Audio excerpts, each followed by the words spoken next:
Кутман күнүңүздөр менен алтындардын асыл адамдары бүгүн дагы котордо келип бүгүн негизи улуу шам жагылуучу, от жагылуучу күн. Бүгүн Ордодо сабак өтө турган күн.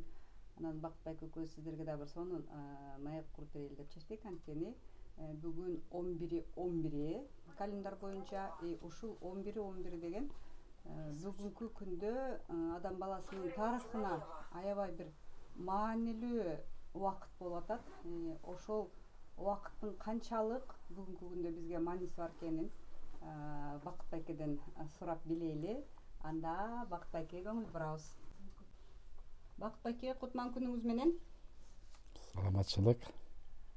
Сизге бүгүн биринчи берилүүчү эле суроо бул 11 бүгүнкү 11 число 11 ай. Бүгүн кандай энергиялар болуп атат? Мунун биздин жашообузга канчалык мааниси бар? Биз билген боюнча 11 деген бул порталдын ачылышы болот. Баардык ааламда эле сандан турат. Сандар иштейт. 11 күнчү ачылчу порталдан келе турган нур кубаттардын баары бул адамзатты ошол жогору өйдө жыштыкка которуучу, аң сезимин бийиктетүүчү нурлар болот. Ошонун негизинде көп адамдар ойгонууга туш келет, жаңы келген нурдун таасиринин астында. Жана экинчиден муну да периштелердин порталы деп коет. Себеп дегенде периште деген билесиңер, өзүңөр таза нурдун кубатта таза жыштыкта жашаган энергетикалар, алар ачылганда, алар жерге түшкөндө алардын энергетикасы да ошол жашап аткан элге таасири аябай чоң болот. Ошол негизинен 11 бул биз үчүн, ааламды тааныгандар үчүн бул ыйык сандар болуп эсептелет. Деги эле өзү 11 бул сандын өзү Кудай менен бир деген санга өтүп кетет. Кудай бир болсо, анан бир болуп сиз кошулуп атпайсызбы? Ошондо 11 Кудай менен бир сан деп айтылып кетет. Ошондо Кудай буйрса, бүгүн ачылган портал менен биз Кудайга биригип атпыз, Ошондой десек да болот. Эми Кудайга биригип атат деген бул Кудайдын бир аң сезимине биригип башташпыз да. Мисалы жерде биз баягы пенде болдук, макулук болдук, киши болдук, адам болуп көтөрүлүп келди да аң сезим. Бүгүнкү келип аткан энергетикалардын баары ошол мындан аркы кудайлык аң сезимге адамзаттын өтүүсү болот да. Сон. Бакытбеке, негизи биздин видеолордон кийин биздин көрүүчүлөр аябай көп суроолорду беришип атат да. Ошол суроолордон берейин сизге. 3D матрицасына чыкканыбызды кантип билебиз дейт? Кандай белгилер болот дейт? Сөзсүз өзгөрөт. Анткени 4-жыштык бизди 5ке которуучу даярдоо жыштыгы мындайча майда сөз менен түшүндүргөндө. Андыктан адам ошо 4-жыштыкка чыгып атканда адамдын ойлору да башкача боло баштайт, баягы кеңейип кетет да, чексиздикти мисалы бир ой менен эле багып алсак, биз мисалы горизонтальный жыштыкты алабыз да, баары ошо такалып кайра түшөбүз да. Адамзаттын аң сезими вертикальный өнүгүүгө түшүп келет. Вертикальный өнүгүүгө түшүп келгенден кийин адамзаттын ачылуу пайда болот. Ачылуу деген нерсе бул ар кандай жөндөмдүүлүктөр ачылат. Ар кандай бир адам өзүнө өзү таң калган көп кубулуштар өзү менен болуп өтө баштайт да. Адамдын аң сезими канчалык кеңейген сайын адам ошончолук анан аркы жыштыктарга умтула баштайт. Ошон үчүн бул адамдар өздөрүн сезсе болот, мурдагыдай терс мүнөздөр жоюла баштайт. Уйкуларда башкача боло баштайт. Көбүнчө түштөн маалымат ала башташат көпчүлүгү. Анан кулактарына да сезимдер да ойгонуп кетет, угула баштайт. Ата тектер айтат, же болбосо улуу күчтөр айтат, же болбосо ар бир адамдын өзүндө биздин көзгө көрүнбөгөн бир мугалими бар, мындайча мастери. Ошо мастери менен байланыша баштайт да, андан аркы ошол адамзаттын өзүүсүн ошолор аркылуу анан ошолордун көрсөтүүсү менен, жетектөөсү менен адамзат дагы алдыга өсүп өтөт. Сырттан келген күчтөргө кантип туруштук беришибиз керек? Азыр чын эле сырттан келген күч аябай күч алып атат. Алар ошо жерге конуп атат, потом что деп койгондо алар кеткиси келбей атат. Жер жаңы жыштыкка өтүп атат. Ошо алар көнүп калган. Бул адам деген өзү энергия кара күчкө да дем берген, Кудайга да бир дем берип турган энергетикадан тургандыктан алар ошол адамдардын жана ачуусун келтирип, кыжырын келтирип, же болбосо ортосуна уруш салып, ошодон адамдардан чыккан ошо энергетика менен жан баккан күчтөр бар.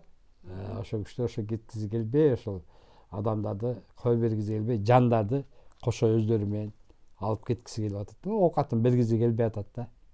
Мындайча айтканда. Ошолордон биз кантип сактанышыбыз керек? Может, анда ыкмалары барбы, же бир сөздөрү барбы? Эң башкы нерсе адамдын ою ойлогондо эле каалаган жерге жете атпайбы, күчтүүчү. Ошон үчүн адам өзүнүн биринчиден оюн таза кармаш керек, ал кирип кетпеш үчүнчү. Программа. Экинчиден ошол жарык күчтөрдү. Мисалы бүгүн Кыргызда манас аталарды чакырабыз, канекейлерди чакырабыз, бийик инсандарды, таза кубатка жеткен, нур кубатка жеткен инсандарды чакырып атпайлы? Ошолорду чакырыш керек, кээ бирлери периштелерин чакырыш керек. Ар кандай шило ак күчтөрдү чакырып туруп өзүн курчанып алыш керек. Ою менен баары энергетикада. Биздин көзгө көрүнбөй ошол эле кара күчтөрдүн баары энергетика менен иштейт. Ички дүйнөнү кантип тазалайбыз, жан дүйнөнү кантип ачабыз, эмне кылышыбыз керек дейт. Буну ички дүйнөнү ачуунун баары эле келип биздин ички дүйнөгө үңүлүүгө келет. Анан жана буну ачуудагы адамдагы түшүнүктөн да. Адамдын түшүнүгү канчалык бул жөнүндө бийигирээк болсо, адам ошол бийиктин энергетикасына тартылат да, ошол түшүнүктүн бийиктеги жашоосуна өтө баштайт да. Азыр каң сезим сыяктуу эле бул. Тепкичи маал өсүп кетет да. Эгер адам арууланам, тазаланам деген ою болсо, анда эң биринчи өзүнөн башташ керек да, оюн иреттеш керек да. Бирде жаман ой болбош керек, жаман ойлонбош керек, бир гана жакшысын ойлонуш керек. Анан экинчи жагынан дайыма энергетика түздөн түз адамга байланышка кирип туруш үчүн эч кандай бир тоскоол же жабылган дарбаза болуп жаап калбаш үчүн адамзат өзүн көңүлдүү, күлүп алып жүргөнгө биринчи үйрөтүш керек өзүн. Анткени биз күлгөндө же биз ошол көңүлдүн ыргагын кармап турганда биздин дил дүйнөбүз түзмө түз Кудайдын дүйнөсүнө байланышып турат. Son жооп болду. Бакбайке, азыр онлайн аруу топ группасын түзүп алып, ошол жерден медитация өтүп атасыз, тынып өтүп атасыз кечкисинче. Анан жаратмандыкты үйрөтүп атасыз, чексиздикке чыгууну үйрөтүп атасыз. Негизи ушундай жаратмандык качан пайда болду адамдарда? Мурун негизи бул нерсе бар беле? Же жаңы пайда болуп атабы? Бул дагы жаңы келген доор менен, жаңы келген энергиялар менен. Бул адам менен кошо жаралган нерсе, жаратмандык. Бирок адамдардын баары бул пендечилик ойго кирип кеткенден кийин бул нерсе жабылып калган да адамдардачы. Себептен ал энергия өтө эле бизден алыстап кеткен да. Эми убагында элдин баары эле көрүп угуп жүрсө керек. Мисалы Иисустун киносу бар, көрөбүз го, Иисус багы келип 40 күнгө тирилип көрүнө алганда, жанында апостол деп коюп, алардын баарына көрүнө алганда, ошол убакта бул энергия жок болчу. Мисалы бул энергияны жаратыш өтө кыйын болчу. Мисалы ошондой ойго келип адам ошончо тазалыкка келип анан ошол нурду өзүнө тартыш деген кыйын болгон да. Бирок аны Иисус жасаганда өзүн көрсөтө алган. Ушундай жашоо бар экенин, ар бир адам өзү Кудай экенин, кудайлык сапатты көтөрүп жүргөнүн, бирок ошол Кудай экенин билбегенин айтып кеткен да. Ошо бир эпизод бар го. Келип бирөө сурайт го, ошол сиз эмне бирөөнүн көзүн ачып коет да. Баягы көз сокурду ачып койгондо сиз эмне Кудайсызбы деген анан күлүп туруп Иисустун айткан жери бар го, киносунда деле жанагы. Да, мен Кудаймын. Бирок сен да Кудайсың. А мен Кудай экенимди билем, а сен Кудай экениңди билбейсиң. Разница ошондой эле болгон да. Ошон үчүн ар бир адамдын азыр өсүп аткан деңгээли бул кудайлык сапатка өсүш керек да. Биздин да бир көрүүчүбүз мынтип жазыптыр да, Бакытбеке. Мен мурда эле өзүмдүн оюмда жакшы нерселерди жаратып жүргөм. Жакшы нерселерди каалагам дейт. Бирок ошолордун бирөөсү да ишке ашпай калды. Эмне үчүн дейт?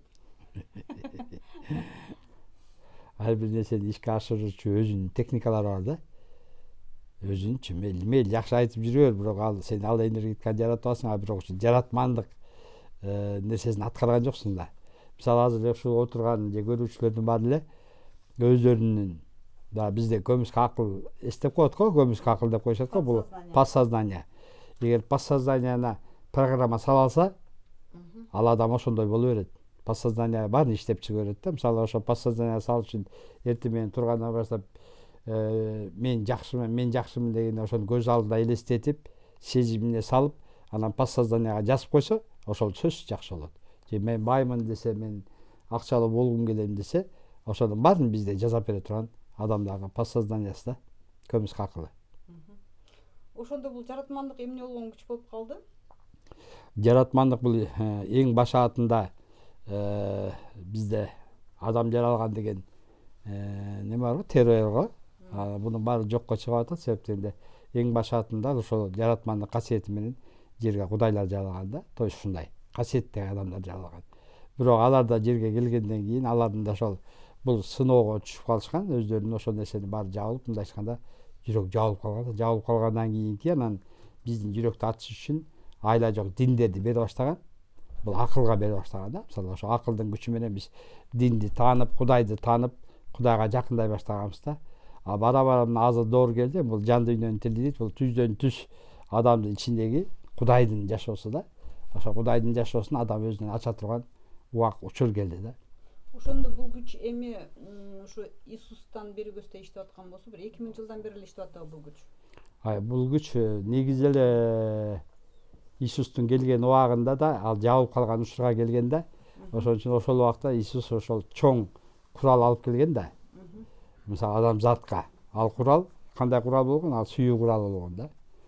Ошол сүйүү куралы ошодон ушул кезге чейин ошол биздин арага сиңип отуруп, сүйүү айтылып, мээрим айтылып жүргөн бир чоңоюп, элге ачык чыга баштады да. Ошол мен ойлойм, ошо Иисустун баягы адамзатты куткарып кетти дегени көрсө ушу сүйүү окшойт депчи. Сүйүүнүн энергетикасын чачып кеткен да. Биз эми ошол сүйүүнүн энергетикасына эми адамзат жетип атабыз. Сонун нерселерге күбө болуп атасыз, Бакыт байке. Тунуунун башталганына бир 10 күндөй болуп калды окшойт. Ушул акыркы күндөрдө сонун көрүнүштөр болуп атат. Буйрусун. Тиги жерди тазалайбыз деп аруу топ жерди тазалады. Анан Бишкектин үстүндөгү смог тазаланды. Күн жылып атат. Ушулар боюнча да бир комментарий берип койбойсузбу? Бул кандай болуп атат? Эмне үчүн? Былтыр деле ушинтип кышты жылытып алган жокпуз. Эми январда деле ушинтип жылуу кылып алсак болобу аба ырайын? Февралда жылуу кылып алсак болобу аба ырайын? Бул илимге өзүмдөн келгениме бир 14 жыл болуп калды да. Анан бул илимди ошол казып илимди. Бул эмне деген илим? Бул адам ким деген суроолорду берип отуруп, анан ушу өзү отуруп ушундай деңгээлге келдик да. Буга чейин деле ушуларды майда чуйдасын жасап жүрдүк. Баарын эле ошо ордого келгендер менен баары эле удачный болуп атты. Анан эми ушу масштабный мамлекеттик эмес, дүйнөлүк масштабка чыга турган кез келгенин сезип калдым да. Себеп дегенде жаңы келгенде эле айтылган сөз боюнча баягы менде түшүнүктөр анда аз болчу, ошондо бир келип Манас жөнүндө сөз кылган да. Манас биринчи келгенде кыргыздар дүңгүрөгөн дейт да. Анан да ойлоп көрсөңүз, баягы ошол убакта кыргыздар чачырап бир Алтайга бир тереңге кетти де, иреңге кетти деп айтылат го. Ошондо ушундай чачырап тургандан ушул Кудайдын өзүнүн каалоосубу же элдин тилеги жеттиби, ишелеп Манас ата замандаштары менен жаралып, анан ошол бир эле кыргызды сактап калган эмес, ошол убактагы адамзаттын аң сезими маңкурттукка кетип бараткан нерседен, баягы жалгыз көздүүлөр деген нерседен, ошондой нерседен адамзатты бир куткарып калган да. Ошол убакта кыргыздар мындай дүңгүрөгөн да.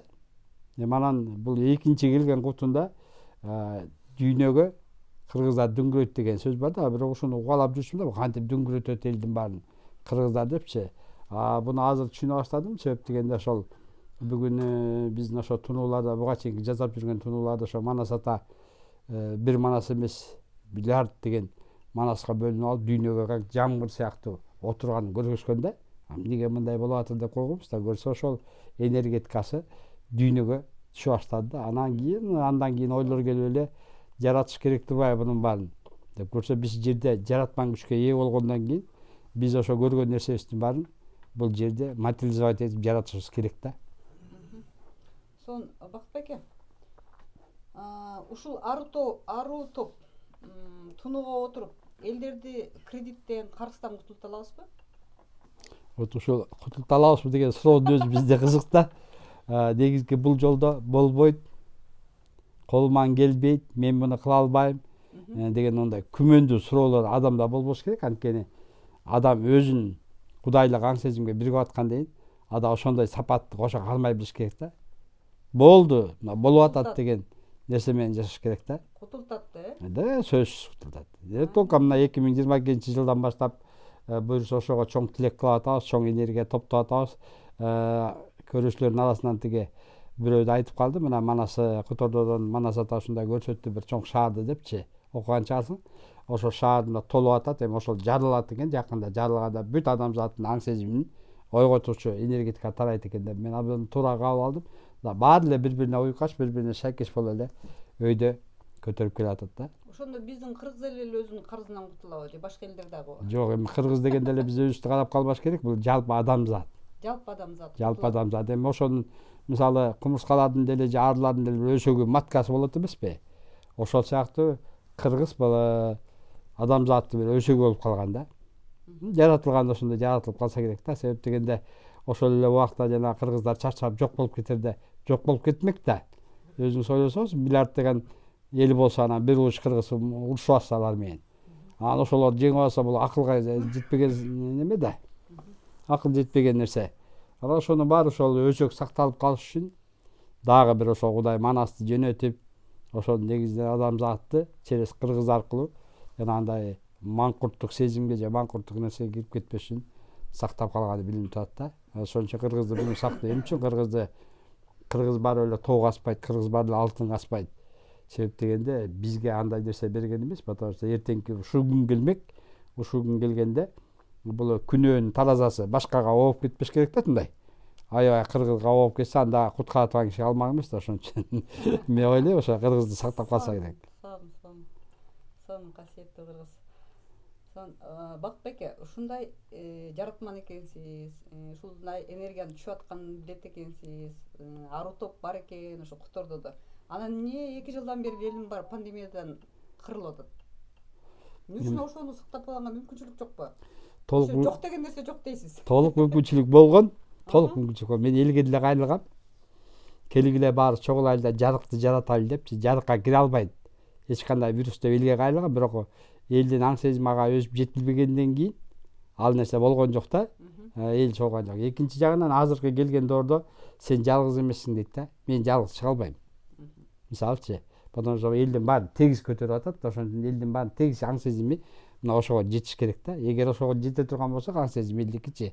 Анда баарыныкы эле айткандай дегендей боло баштамак да. Бир адамдыкы канча адамга жетет?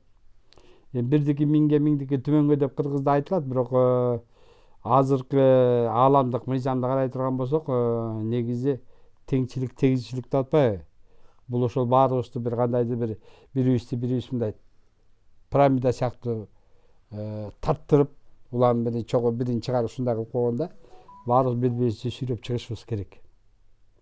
Анан эгер чыгып кетип, жалгыз чыгып кеткенге көрдүм, анан мага аям менен деле берип атты, жок, андай кылбайсыңар деп.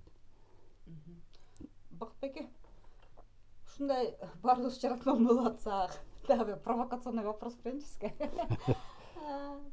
Ушундай аруу топ түзүлсө, бүгүн ушул аруу топ биздин жетекчилерди политикага аралашып, аларга влияние кылсак болобу, аларды тазаласак, коррупциядан арылтсак, алардын аң сезиминин өзгөрүшүнө, мына чек ара маселелерин чечкенге аруу топ мүмкүнчүлүгү барбы? Бир жардамдашып жеңилдеткенге.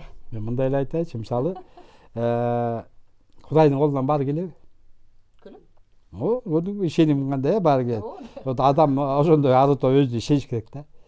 Аруу топ ишенич ошо ишеничинен жаралган энергетиканын кубаты ошол нерсе баарын жаралат.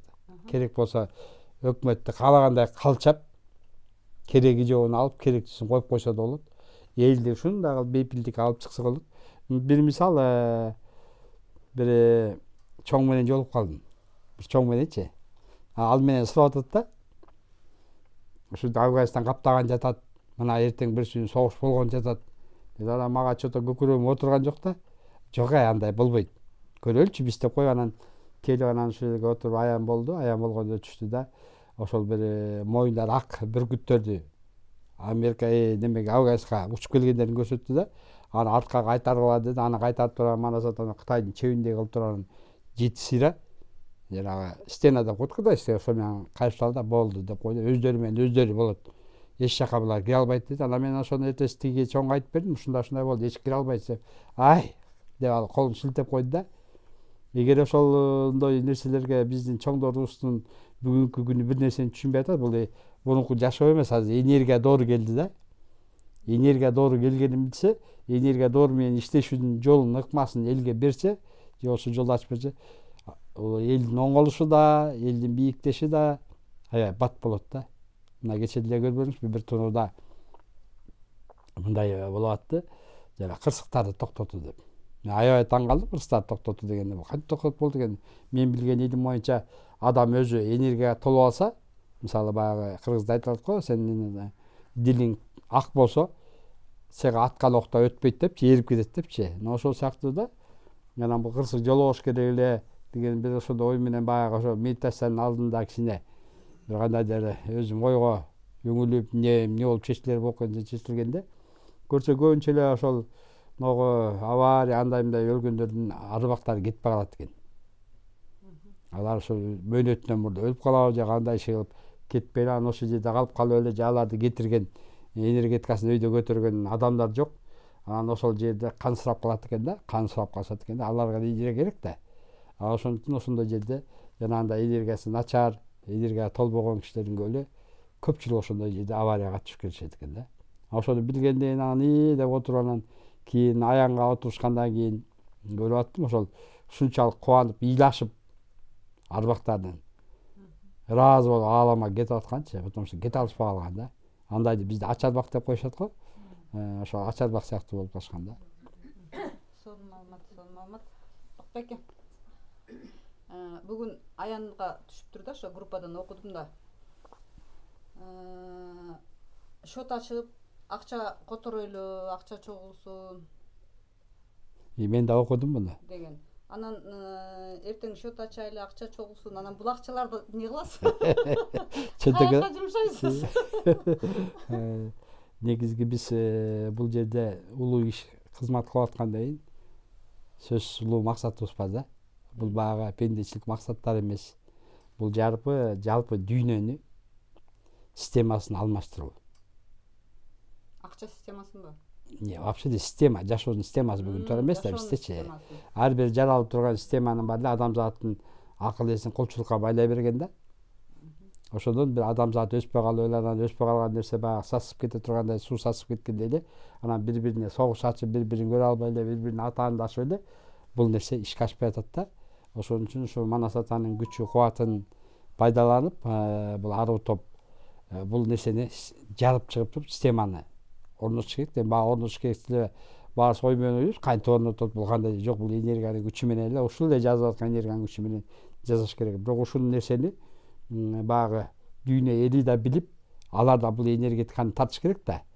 Ошон үчүн биз бул чогулган акчанын кете турган жолу ошол мектептер ачылып, мисалычы да көбөйүп, бул экинчи жагынан ошол дүйнөлүк аренага чыгыш үчүн мисалы сага окшогон журналисттер алып чыгып анан договорлор түзүп баштайбыз да, мисалы ойготойлу жериңерди тазалайлы, элиңерди тазалайлы депчи.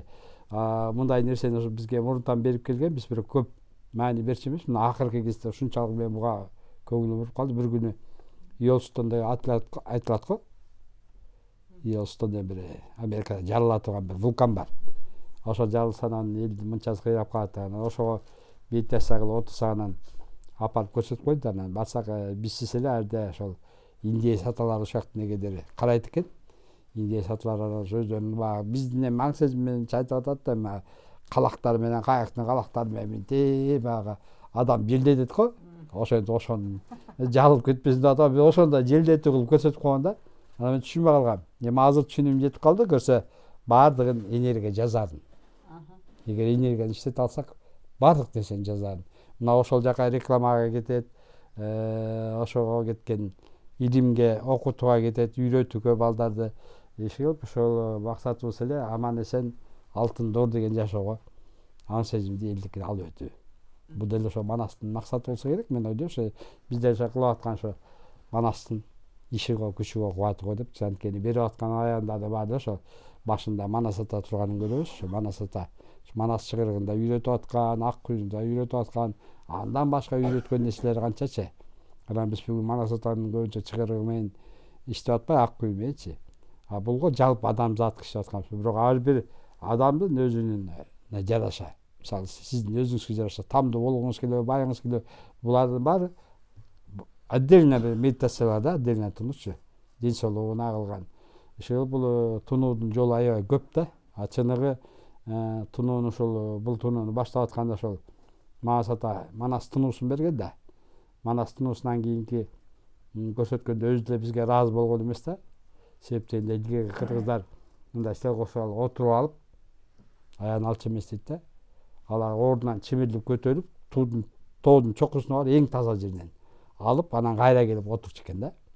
Ушунчалык касиети. Бирок ошолдой касиеттин жолдордун баарын биз урдатып алганбыз дейт. Урдатып алган себебибиз илгери кыргыз ошо сабакка жок болсо керек. Анан дербиш дегендер более менее грамотный болсо керек. Анан бул дербиштер келип эле ошо элдин оозуна эле терип алып эле, мисалы азыркы көптөгөн дарылар бар го, мисалы обезболивающий баягы Манаста бар го, буту кыркылып калса деле артынан жүктүп алып чабышып жүргөн депчи. Ошолордун баары ошол кыргыздан калган илимдерин дербиштер өздөрүнө которуп алып тараткан деп айтылат да. Ошон үчүн көп нерсе баягы өзөк болгондон кийин кыргызда окшойт деген ойдобуз да.